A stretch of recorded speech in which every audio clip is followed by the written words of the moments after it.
ఈ వీడియోలో మనం తెలుగు వర్ణమాలలోని అచ్చులు ఎలా రాయాలో నేర్చుకుందాం. ఆ అమ్మ,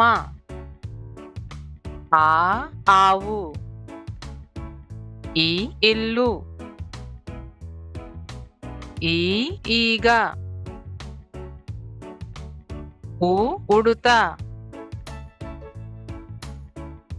ఊ ఊయల, రు ఋషి, రు ఏ ఎలుక, ఏ ఏనుగు, ఐ ఐదు, ఓ ఒంటె, ఓ ఓడ, ఔ ఔషధం, అంకెలు, అహ అంతఃపురం.